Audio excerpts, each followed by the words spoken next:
Talk Radio 640 WGST. Welcome to HealthTech Talk.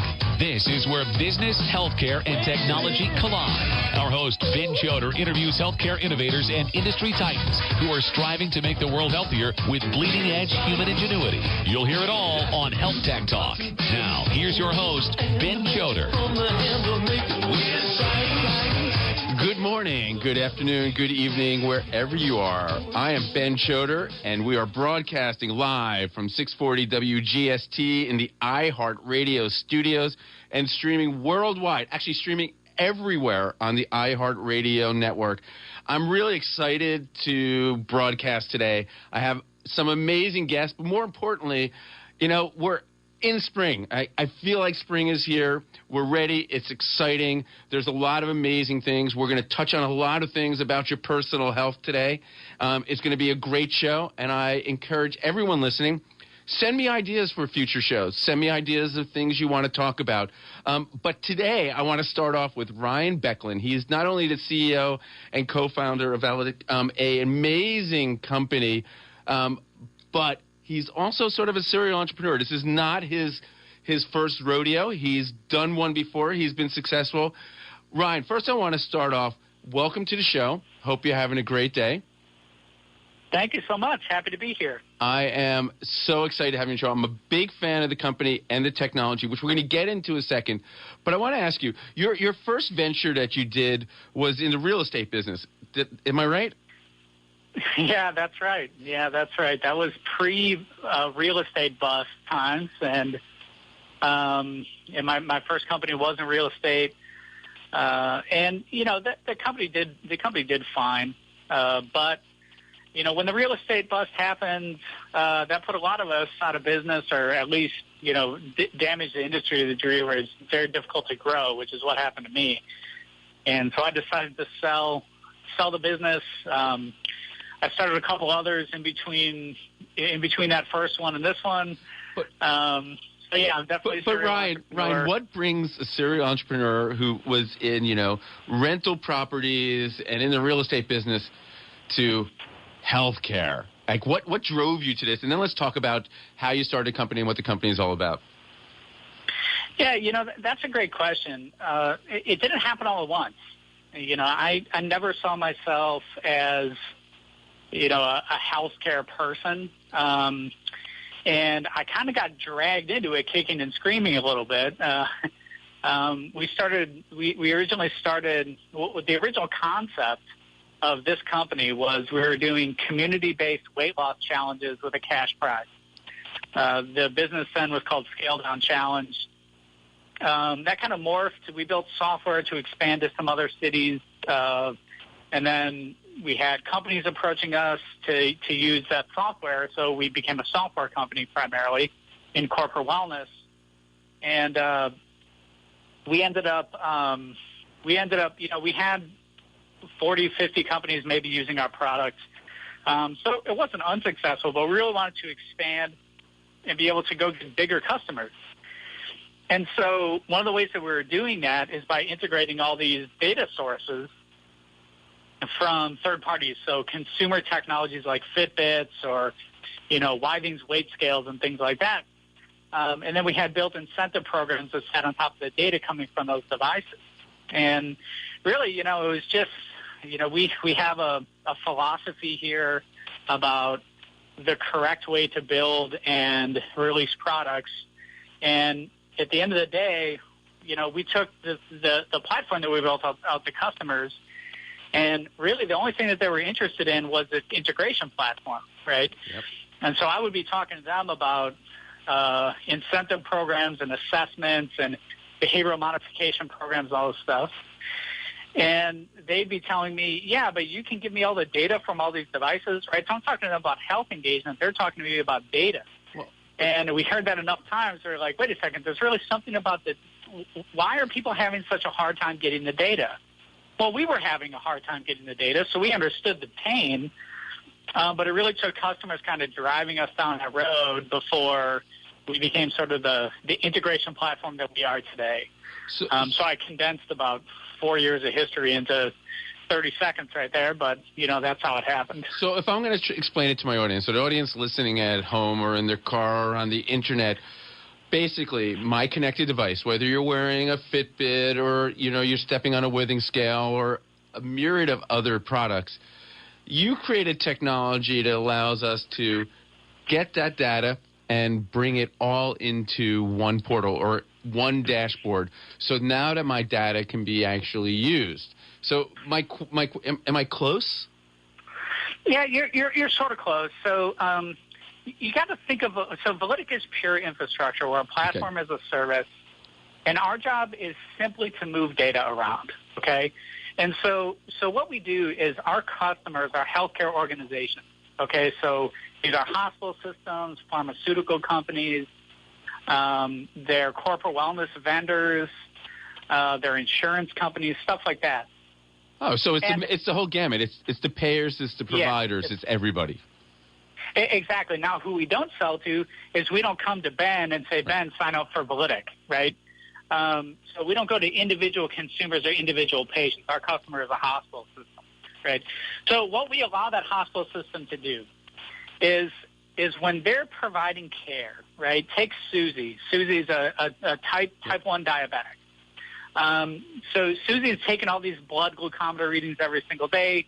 She's actively managing her condition. She's managing her nutrition, all that other stuff. Well, she's collecting all kinds of data from her glucometer. She might be using a Fitbit to track her steps to get her exercise levels up, et cetera, et cetera. The problem is that in the healthcare environment today, without Validic, right, there's no infrastructure available for Susie to take the data from all these different devices she's collecting and send it back to her provider, right? And so, and it makes no sense because it makes no sense that would be the case when the provider is the one who really needs to get access to that data. Right. So what she would have to do up until, the point where Validic came along is she'd have to, fill out a paper journal and then bring it in. And, of course, what she would do is she'd go into the doctor's office, and while she's sitting in the waiting room, she knew the doctor was going to ask her, so she's filling in all her journal entries right then, right? Right. So what we do is we allow that glucometer data to go directly from the device to the provider so that the provider can interpret the data and provide the right care for Susie at the right time and create the right interventions to better manage her condition. Providers today are not actively involved in the management of chronic conditions by and large, right? And they should be. Chronic conditions consume 80% of healthcare costs, right? Yep.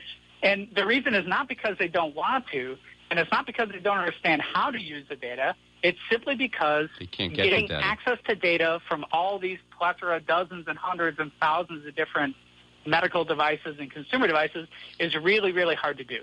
So that's kind of where we fit in. We make it really simple for hospital systems to consume that data and make it immediately actionable to provide care. That's amazing. So it's a boon. So basically, I look at this as time has converged, right? So a couple years ago wasn't the right time for this. There's we're a hyper-connected network, right? The world is hyper-connected. I'm looking at all my devices. It's finally the time, and now if I'm an institution or a payer or a provider, I can now take this data through a company like yours, and I could do something meaningful with it. Yeah, no, that's exactly right. And so I think it's a little bit dangerous to think that the healthcare system, that this is all brand new, right? It's not. Mobile health is not a new thing. It's just new that everybody's talking about it. But, things like CPAP machines and home blood glucose monitor, home blood pressure monitors. Hey, Ryan, I got to interrupt you for a second because I have to take a break. I want everyone to know I need to cut to commercial. You've been listening to HealthTech Talk.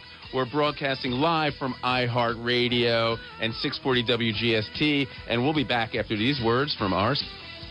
Hi, I'm David Nicholas, wealth coach and financial advisor. We live in a world where billions can be lost in a second. Are your retirement accounts protected? Are you tired of your money barely earning 1% at the bank? Are you frustrated with the ups and downs of the stock market? There's a better way. I'll show you what we do for our clients to protect their principal and maximize their returns. So give us a call, 404-890-5606. We're going to give you 1 hour of our time and waive the cost. 404-890-5606.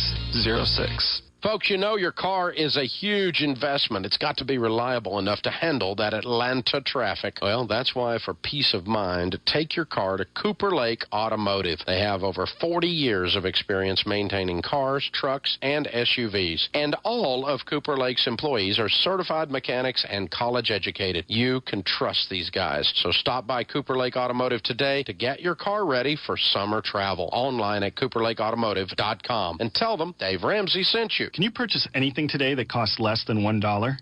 Even dime stores are now dollar stores. But SelectQuote may be able to help you get life insurance for less than $1 a day.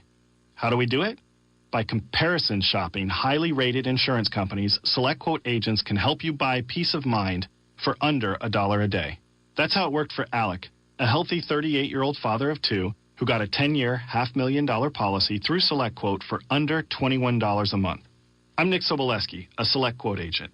Visit us at SelectQuote.com or call now to discover yes, you can get life insurance that meets your needs at an affordable rate. For your free quote, call 1-800-900-1665. That's 1-800-900-1665. 1-800-900-1665. Or go to SelectQuote.com. Since 1985, we shop, you save. Get full details on the example policy at SelectQuote.com/commercials. Your price could vary depending on your health, issuing company, and other factors. Not available in all states. iHeartRadio, on the road with The Who, Pete Townsend. I mean, it's great to have been doing it for 50 years. On the other hand, it's also a bit sad, isn't it, really? You would have thought we'd find something better to do by now. The Who Hits 50 Tour. Special guest Joan Jett and the Blackhearts. $1 from each ticket sold benefits Teen Cancer America. Get them at AXS.com. Get all things Who at thewho.com. And make your own custom Who station on our iHeartRadio app or listen at iHeartRadio.com. This is Jeff Foxworthy. When I was growing up, I had heroes like Batman, Spider-Man, and any man scooping ice cream. Today, my hero is an organization called Cure Childhood Cancer. They are doing all kinds of heroic things that you should know about. The moment a child is diagnosed with cancer, Cure joins the devastated family and stays with that family throughout their frightening journey, however long or bad, providing guidance, compassion, and whatever help that family needs, and that relationship is forever. Cure works year in and year out to provide badly needed funding for the specialized research required for childhood cancer. This critical funding is working, folks. We are getting closer to eliminating this dreaded disease in our lifetime. You see, Cure would never use the word hero. They'd use the word help. Please help Cure save children's lives. Believe me, you'll be a hero too. Donate at curechildhoodcancer.org. Republican, Democrat, Libertarian, it doesn't matter. Sully talks about the issues that matter to you. Monday at 12:06 on Talk Radio 640 WGST.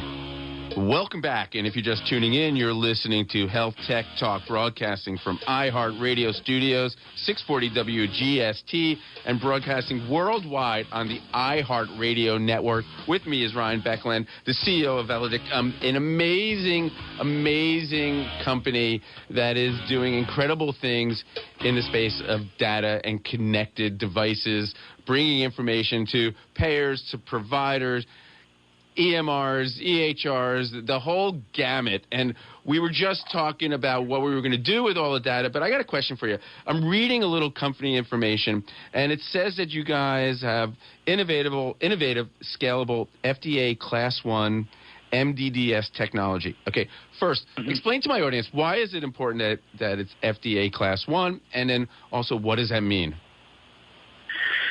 Yeah, so basically, an MDDS is the acronym for Medical Device Data System. Validic is a medical device data system. We essentially transmit data without changing or altering the data per se. And basically, what it means is that at the end of the day, that Validic can be used for the provision of clinical care. So that's what it means. It means that we've been approved by the FDA through the MDDS process to be used by providers in the provision of care. Validic is a very cool company. So then the other thing I noticed that you're HIPAA compliant. Can you explain to our audience, again, what is HIPAA and why is that important also for their data that's being transferred? Yeah, so HIPAA is a set of regulations that are designed to protect patient data. So it actually does two things. So HIPAA is the Health Information Portability and Protection Act. And so what it does is it does two things. One is protection. So it's a bunch of guidelines around how the data within data warehouses needs to be protected and stored and managed. And then it also provides for portability. So it says, look, the federal government believes that the data for a patient fundamentally belongs to the patient. The patient has the right to get that data. They have the right to take it wherever they want. It doesn't belong to the EMR system. It doesn't belong to the hospital. It belongs to the patient. So that's the portability aspect. So when we say we're HIPAA compliant, we're mostly referring to the security around our system. So we have a robust set of security policies and procedures in place to make sure the patient data is protected, that it's accessible to both to the provider or whoever the consumer of that data is. But, it's all about the focus is on security of patient data, making sure that, we're having articles come out all the time, Anthem, Blue Cross, now Premera, of data breaches, right? And so these are HIPAA violations. These are HIPAA problems, and there's an implication for HIPAA and all this stuff. Patient data is very sensitive. And so we have to be extremely careful. And with Validic, right, our customers don't have to worry about data security, right? Because we take care of it for them.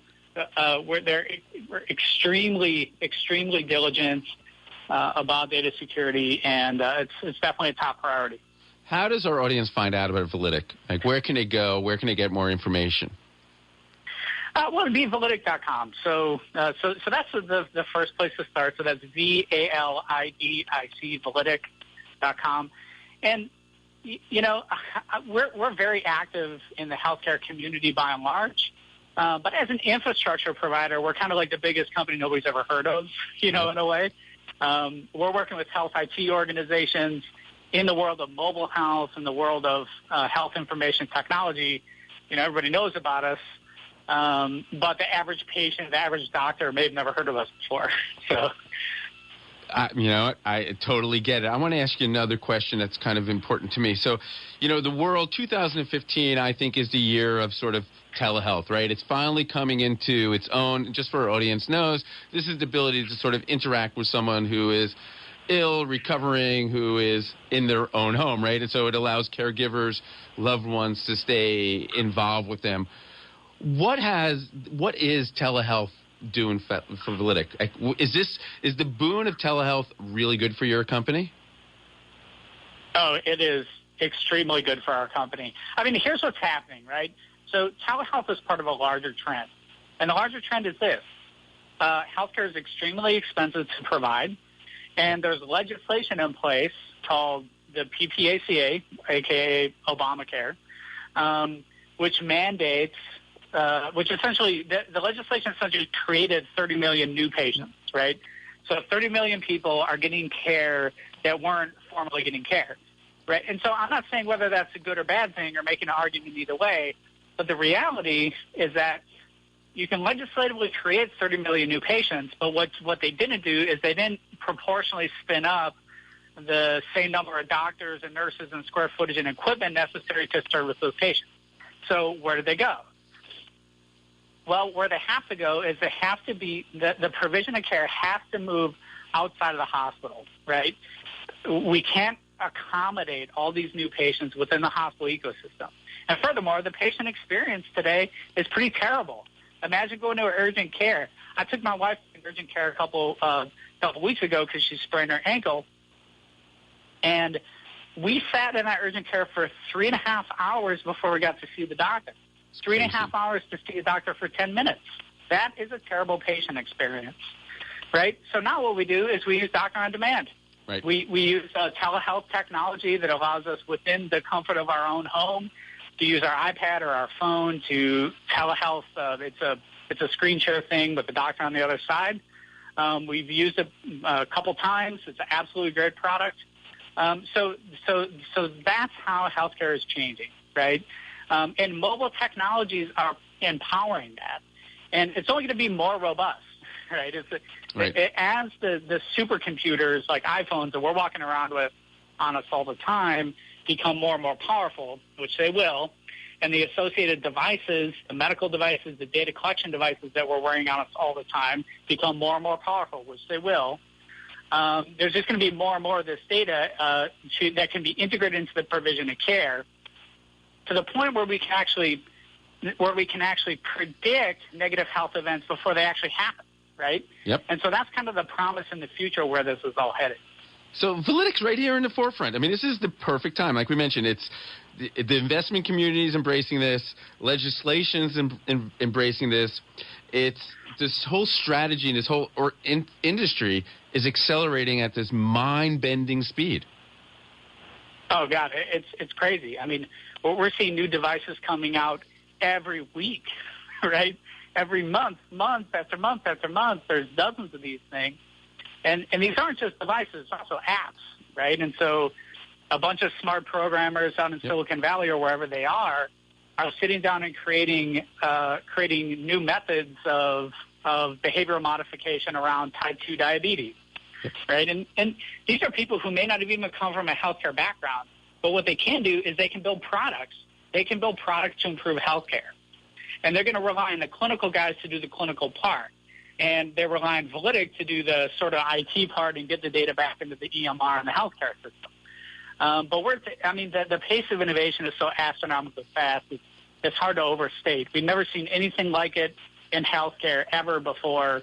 It's a great time to be in healthcare. Absolutely. That is incredible. I have time for like 3 or 4 more questions for you. I want to talk more about the business itself. All right. So first, how does Validic make money? So what is the revenue scheme? How does Validic go out there and make money from their clients? Yeah, so for our customers, we charge an annual license. We operate, again, using the phone network analogy from earlier. Validic sort of operates like a phone network. We charge very similar to how a phone network charges. It's an annual recurring license fee, and so depending on the size of the customer and the particular use case and the expected server load, we'll calculate the annual license fee with the customer. So that's how it works. It's very, very simple and straightforward. And it makes sense and I've worked with a lot of these major organizations, and I understand exactly how they work, and this sort of makes sense to them. All right, so my next question is, I noticed on your website, I was reading some information, you have these core values that you run the company, and it's vision, velocity, and value? And what does that all mean to you, and how did you come up with that? Yeah, so the vision part is really about, we try to be a thought leader of educating the industry on where mobile health and telehealth is headed in the future, right? We have a very clear vision for where it's going.